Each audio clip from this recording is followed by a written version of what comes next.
యుద్ధంతో బంగారం ధరల్లో భారీ మార్పులు చోటు చేసుకుంటున్నాయి. మార్చి నెలలో దాదాపు 14% పడిపోయింది గోల్డ్. 2008 తర్వాత ఒకే నెలలో భారీగా పతనం కావడం ఇదే తొలిసారి.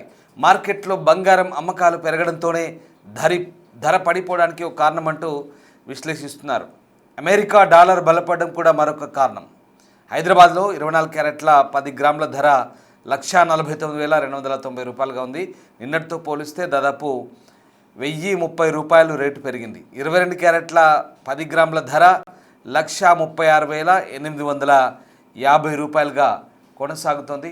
ఈ నేపథ్యంలో బంగారం ధరలు ప్రస్తుతం ఇవాళ కాస్త స్వల్పంగా పెరిగాయి. అయినప్పటికీ కూడా మార్చిలో బంగారం ధరలు కాస్త పడిపోయినట్టుగానే అనిపిస్తోంది. యుద్ధం అలాగే ఉద్రిక్తతలు, పశ్చిమాసియా టెన్షన్ల నేపథ్యంలో బంగారం వెండి ధరలు ఆకాశాన్ని అంటుతాయని అందరూ భావించారు. కానీ వాటితో సంబంధం లేకుండా బంగారం వెండి ధరలు సాధారణంగానే వాటి ధరలకు సంబంధించినటువంటి ప్రక్రియ నెమ్మదిస్తూ వచ్చింది. ఇక యథావిధిగా గతంలో మాదిరిగానే వాటి లావాదేవీలు కొనసాగాయి. ఈ నేపథ్యంలో ప్రస్తుతం బంగారం వెండి ధరల గురించి ఆసక్తికర చర్చ అయితే సాగుతోంది. ప్రస్తుతం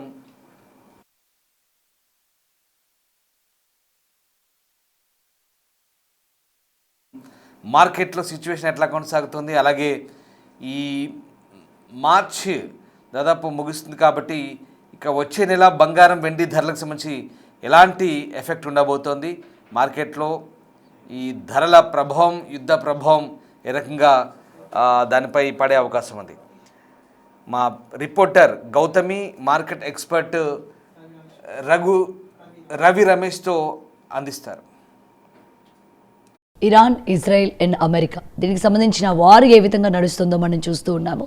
అయితే ఈ నేపథ్యంలోని గత కొన్ని రోజుల క్రితం నుంచి కూడా గోల్డ్ రేట్స్ ఏ విధంగా పెరిగాయో మనం చూస్తాం, తగ్గుతున్నాయో మనం చూస్తున్నాం. అయితే గత వారం రోజుల నుంచి మనం చూసుకున్నట్లయితే దాదాపు 13,000 రూపాయలకు పైగా తగ్గడం అనేది మనం చూస్తున్నాం, అంటే వారం రోజులకి.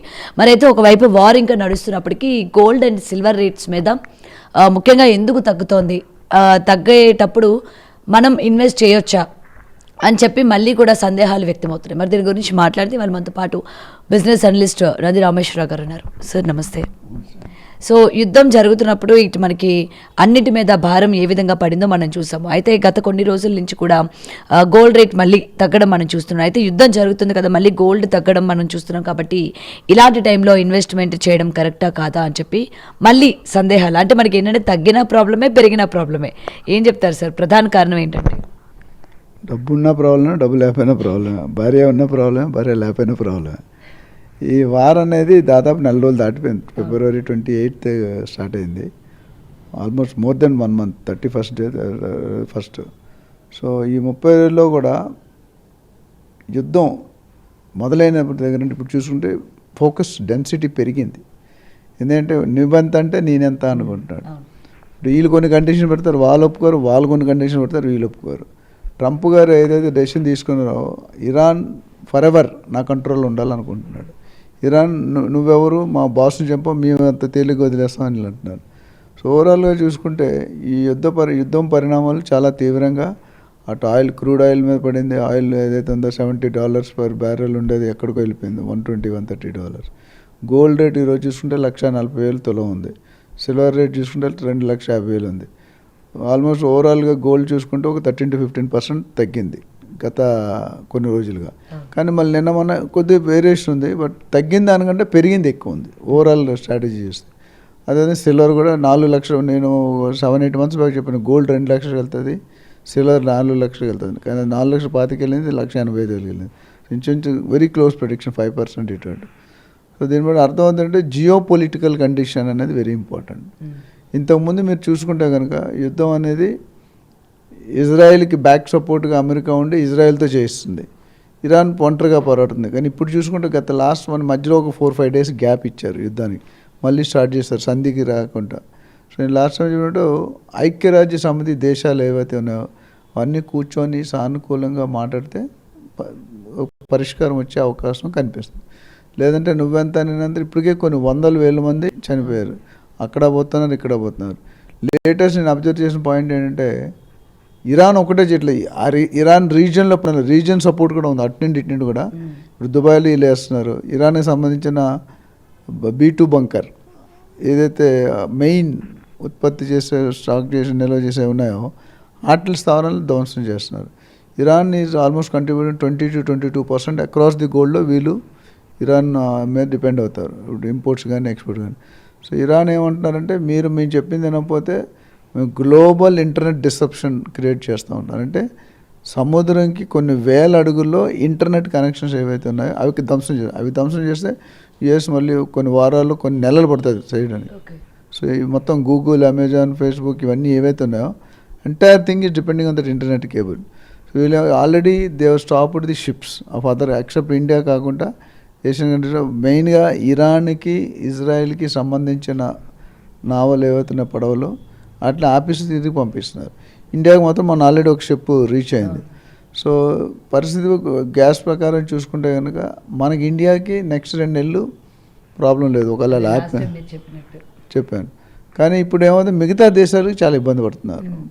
దానివల్ల ఇప్పుడు ఏమైంది, కమర్షియల్ ఇప్పుడు మన దగ్గర కూడా కమర్షియల్ సిలిండర్స్కి కొద్ది ఇష్యూ ఉంది.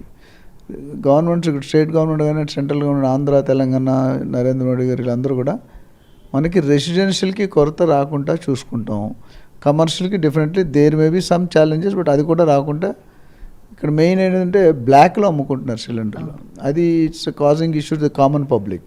ఎందుకంటే 1000 రూపాయలు 4000, 5000కి అమ్ముతున్నారని విన్నాను, మేమైతే కొనలేదు. లాస్ట్ టైం మనకి గ్యాస్ కొరత ఉందని కానీ ఒక్కసారిగా మొత్తం కూడా బ్లాక్లో 10,000 కూడా పెట్టుకున్న వాళ్ళు చాలామంది ఒక సిలిండర్ కొన్న 4 సిలిండర్ 5 సిలిండర్ బుక్ చేసుకున్నారు. డిఫరెంట్ ఒక్కొక్కడికి 2-3 సిలిండర్స్ అయితే ఉంటాయి జనరల్గా. 2 అయితే తక్కువ ఉన్నారు, 3-4 ఉన్న వాళ్ళు కూడా ఉన్నారు. రకరకాల పేర్లు, రకరకాల కొడుకు కోడలు రకరకాలు పెట్టుకుంటున్నారు. సో ఇప్పుడు ఏమవుతుందంటే పెట్రోల్ బంకులు కూడా మొన్న కొంతకాలం మూసివేశారు. బట్ ఇప్పుడు మళ్ళీ 2 రోజులు కొద్దిగా హైప్ చేసి లేని పబ్లిక్ కూడా ఉన్నదని చెప్పినా నమ్మట్లేదు. అన్నెసరీ భయపడి పెట్రోల్ పంపుల దగ్గర 2 కిలోమీటర్ 3 కిలోమీటర్ లైన్ చేసి ట్రాఫిక్ జామ్ చేశారు. మోడీ గారు ఒక పక్క చెప్తున్నారు ఇవన్నీ కూడా ఫేక్ న్యూస్, హైప్డ్, ఇవన్నీ నమ్మకండి, మీకు పెట్రోల్ పుష్కలంగా దొరుకుతుంది చూపించే. అది కాకుండా రేట్లు ట్యాక్స్ అనేది తగ్గించారు. ఇప్పుడు పెట్రోల్కి డీజిల్కి 10 రూపాయలు 20 రూపాయలు అని తగ్గించారు. అయితే అది తగ్గించినా ఇంతవరకు కస్టమర్కి అయితే పాస్ ఆన్ అవ్వలేదు. అది ఎప్పుడు తగ్గించింది అంటే కంపెనీ ఆయిల్ పెట్రోల్ కంపెనీస్ ఏవైతే Indian oil, Bharat petroleum, HPCL ఉన్నాయో వాటికి ఓవర్లోడ్ పడుతుంది, లాస్ అవుతుందని తగ్గించారు. బట్ అందులో కొంత వరకు మన కామన్ సిటిజన్కి తగ్గిస్తే అది మంచి మేలు చేసింది. అయితే నువ్వు హెడ్ ఆయిల్ పెట్రోల్ ప్రొడక్షన్ యూనిట్స్కి మీరు చేసుకుంటే కామన్ పబ్లిక్ ఏముంది, దాని బదులు ఎక్స్ట్రా కడుతున్నారు. ఇంకా వారి ప్రకారం ఫెడరల్ బ్యాంక్ ఏదైతే ఉందో ఆ రిజర్వ్స్ ఇంట్రెస్ట్ రేట్ పెంచేశారు. ఇంట్రెస్ట్ రేట్ పెంచితే ఆటోమేటిక్గా కొద్దిగా ఎఫెక్ట్ ఉంటుంది. వారు కంటిన్యూ అయినా ఆ పైన ఇంపాక్ట్ అనేది ఏముంటుందని చెప్పలేము. As of today gold prices కానీ లేదా ఆయిల్ కానీ లేకపోతే వార్ సిచ్యువేషన్ కానీ ఇప్పుడు రీజియన్ వైజ్ అంటే పక్కన లెబనాన్ ఇవన్నీ ఏవైతే దానికి సంబంధించిన ఏరియాలో పడుతున్నా వీళ్ళతో పాటు వాళ్ళు కూడా సపోర్ట్ చేసి వాళ్ళు కూడా అటాక్ చేయడం మొదలుపెట్టారు. అది యుద్ధం ఆగే సూచనలకి పరిణామం కాదు, యుద్ధం పెరగడానికి పరిణామాలు. సో ఇప్పుడు మన లాస్ట్ టైం చెప్పి ఇరాన్ కొన్ని హక్కులు అడుగుతుంది, మేము ఎంత కోల్పోయాము దానికి కాంపెన్సేషన్ ఇవ్వండి, మా రాజుని చంపడానికి మీరెవరు, ఎందుకు చంపారు, నెగోషియేట్ ఎందుకు చేయలేదు, అట్లానే మీరు కమిట్మెంట్ ఇవ్వండి మాకు, మేము మళ్ళీ యుద్ధం చెయ్యను, మీరు కమిట్మెంట్ ఇస్తే కాదు ఆల్ ఇంటర్నేషనల్ కంట్రీస్ సమక్షంలో రైటింగ్లో ఇవ్వమంటారు. అది ఈజ్ నాట్ రెడీ. ట్రంప్ పెట్టే కండిషన్ ఆయన పెడుతున్నారు, వీళ్ళు పెట్టే కండిషన్. ఇది ఒక పచ్చగడ్డ వేస్తే బగ్గుమనే రకంకి వెళ్తుంది కానీ ఆగే సూచనలు ఎక్కడ లాస్ట్ 1 month పరిణామంలో దాని మీద ఎవరు నెగోషియేట్ చేయట్లేదు, వీళ్ళు చేయట్లేదు వాళ్ళు. ఇప్పుడు వీళ్ళంటే అంత ఇరాన్ అంతం చేస్తాం, ఆల్రెడీ 70% కూల్ చేసాం, మీకు 20% మీకు ఏమి ఉండరు, నేను చెప్పినాను రాజు పెట్టుకోవాలంటున్నారు కింగ్ని, వాడు ప్రెసిడెంట్ ఎవరైతున్నారు. అది as a human being ego వల్ల అడ్డుకో, అది మన చిన్న కంట్రీ అనుకుంటే వాళ్ళు మీరు చిన్న కంట్రీ కంటే పెద్ద కంట్రీలా ఫైట్ చేస్తున్నాడు. ఇరాన్ కూడా వాళ్ళకి కూడా మద్దతు ఉంది రకరకాలు. ఇండియా ఏంటంటే అందరితో హ్యాపీగా ఉంది, రష్యాతో హ్యాపీగా ఉంది, చైనాతో హ్యాపీగా ఉంది, ఇజ్రాయెల్తో హ్యాపీగా ఉంది, అమెరికాతో. సో మన బైలాటరల్ రిలేషన్షిప్ అనేది పాటు చేసుకోవట్లేదు. బట్ ఇప్పుడు మీరు అక్కడ చూసుకుంటే ఇరాన్ నుండి చైనాలో గోల్డ్ రేట్ తగ్గించారు, gold is down, Dubai is already crash. So ఆటోమేటిక్గా ఇండియాలో రేట్లు పెరగడానికి సూచనలు తక్కువ. ఇది ఒక బులియన్ మార్కెట్ అనేది ఒక మాఫియా, ఒక గేమ్. సో దాన్ని ఎప్పుడు పెంచుతారు, దానికి మీరు చూడండి ఎవ్రీ 15 రోజులు పెడితే మధ్యలో 3-4 రోజులు తగ్గుతుంది. సో అది ఎవడు ఊహించిన స్టేజ్లో నాన్ ప్రిడిక్షన్ అంటే ప్రిడిక్ట్ చేయలేకపోతున్నాం. వాళ్ళందరూ అనుకుంటే నేను ఒకప్పుడు చెప్పాను, ఇప్పుడు సెంట్రల్ గవర్నమెంట్ బడ్జెట్ తయారైతే ఎవరికి వెళ్ళాలి, ప్రెసిడెంట్కి ప్రైమ్ మినిస్టర్కి వెళ్ళాలి, కానీ ఆ ఇండస్ట్రియలిస్ట్కి వెళ్తుంది. ఇప్పుడు చాలామంది అంటారు అదాని ఇంత పైకి వెళ్ళగొచ్చాడు, అంబానీ ఇంత పైకి వెళ్ళగొచ్చాడు, అది అండర్స్టూడ్. అక్కడ వెళ్ళి వాళ్ళకి కావాల్సిన ప్రాజెక్ట్ పెట్టుకుని తర్వాత గవర్నమెంట్కి ఓకే అవుతుంది. అట్లా అయిపోయింది. గోల్డ్ మార్కెట్ కూడా ఎవరైతే 10-20 మంది ఉంటారో వాళ్ళు they are trying to control and regulate. అది కొద్దిగా అడ్వాంటేజ్ తీసుకునే విధంగా ఉంది. అంటే చాలామంది వరుసగా పెరుగుతున్న కొనేస్తారు, తర్వాత తగ్గించేస్తారు. సో ఎవరైతే ప్రాఫిట్ మేకింగ్ ఉన్నారో, అంటే నేను 90,000 కొన్నా, ఈరోజు 1,60,000 అయింది, 1,70,000 అయింది. సో ప్రాఫిట్ 100% మార్జిన్ వచ్చింది. 85 1,60,000 అంటే 100% ప్రాఫిట్. సో ఆ ప్రాఫిట్ చేసుకుంటే అందరూ అమ్మడం, ఒకప్పుడు నుంచి అందరూ కొనడం మొదలుపెట్టారు, ఇప్పుడు అందరూ అమ్మడం కొనేవాళ్ళు లేడు. కానీ కొనేవాళ్ళు అయితే డిమాండ్ సప్లై గ్యాప్ ఉన్నప్పుడు రేట్ పడిపోతుంది. సో అది తగ్గుతుంది అనగా మళ్ళీ హైప్ చేస్తారు. ఇదేంటంటే లాజిక్ చాలామందికి అర్థం కాదు. స్టాక్ మార్కెట్ కానీ దానికి కండిషన్స్ ఉంటాయి, దానికి రోల్ ఉంటుంది, దానికి ఒక ఎలిజిబిలిటీ క్రైటీరియా ఉంటుంది, ఎప్పుడు తగ్గ ఒక అనాలిసిస్ ఉంటుంది. ఆ అనాలిసిస్ మనకు అర్థం కాదు. ఎందుకంటే మనం వీఆర్ ఓన్లీ కొంటే 5 తులాలు 10 తులాలు కొనుక్కుంటాం. అంతకని ఇప్పుడైతే అది కూడా 10 లక్షలు పెట్టి కొనుక్కుంటే చాలా కష్టం. సో నిన్న ఒక మేడం ఫోన్ చేశారు, సార్ నా దగ్గర 5 లక్షల బంగారం ఉంది, 24 క్యారెట్, నా కూతురికి పెళ్లి చేస్తున్నాను, ఆర్నమెంట్ చేయించుకోవచ్చా లేదా, చేయించుకుంటే లాస్ అగైనా, ఇది ఉంచుకొని కొత్తది కొనాలా లేకపోతే ఉంచుకొని దాంట్లో గోల్డ్ ఎప్పుడు రీమేక్ చేస్తే రేట్ కాన్స్టెంట్గా ఉన్నా వేస్ట్ అయిపోతుంది. మీకు చాలామంది తెలుసుకోవచ్చు, మా ఫ్యామిలీస్ కూడా అంటారు గోల్డ్ ఎక్స్చేంజ్ డిజైన్ పోయింది, 3 సంవత్సరాల ముందు 25% ఆల్రెడీ వేస్ట్ అయ్యి ఇప్పుడు మళ్ళీ 25% కట్టాలిగా. సో అది నెట్ లాస్ అది. సో అది మీరు కొనుక్కున్నట్టు ఆలోచించగలరు. డిజైన్లు మారుతూ ఉంటాయి. మన సినిమా యాక్టర్ కాదు, సినిమా హీరోయిన్లు కాదు కదా. కానీ కొత్త కొత్త రకాలు వేసుకోవాలని వేసుకోవాలంటే దానికి కాస్ట్ ఉంటుందమ్మా. If you want to do something there is a cost. పైసామే పరమాత్మ, ఏది కాస్ట్ లేకుంటే ఎవరికి ఎఫెక్ట్ కాదు. So China gold price drop చేసింది, ఫెడరల్ బ్యాంక్ ఇంట్రెస్ట్ తగ్గించింది, తర్వాత దుబాయ్లో రేట్ పడిపోయింది, పొజిషన్కి ఫ్యూచర్లో ఏమవుతుందో తెలియదు. చాలామంది రియల్ ఎస్టేట్ కూడా పడిపోయింది. దీనివల్ల impact, direct impact on real estate. వాళ్ళు ఎవరైతే gold rate they are trying to go to the US bonds. మన ఇండియాలో కూడా బాండ్స్ ఉంటాయి. సో బాండ్స్ మీద వెళ్తున్నారు. స్టాక్ మార్కెట్ వైపు కొంతమంది కన్ను తిప్పారు డైరెక్షన్. ఇవన్నీ ఓవరాల్గా చూసుకుంటే not good at the moment.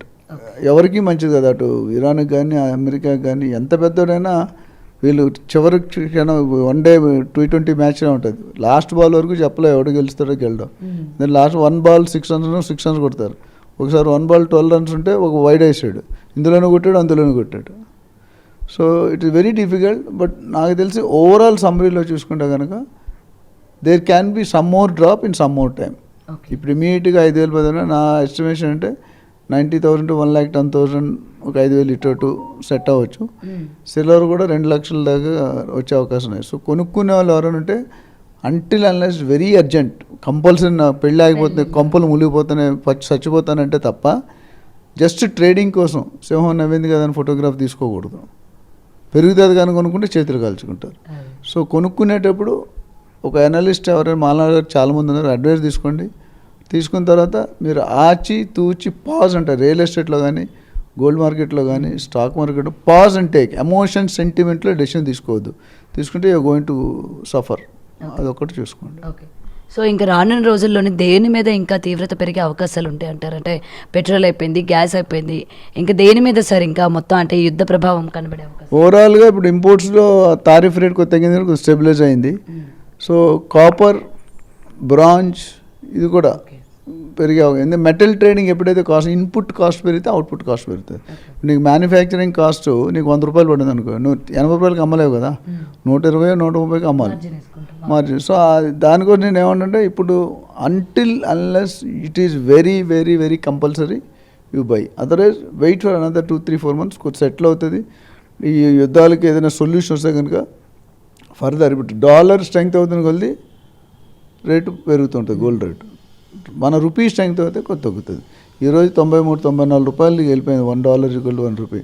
So మన పెరగలే, we are getting weakened day by day. Cancer లాగా ఉంది. ఈరోజు క్యాన్సర్ వస్తే 1 నెల 2 నెలలు 3 సంవత్సరాలు క్యాండిడేట్ ఉండకపోతుంది. కాబట్టి రూపీని వీక్ చేసే తరుణంలో ట్రంప్ గారు ఉన్నారు.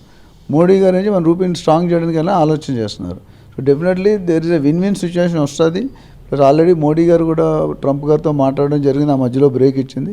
Maybe some negotiation behind the screen is going on the screen వచ్చినప్పుడు definitely there be some result అని నేను అనుకుంటున్నాను.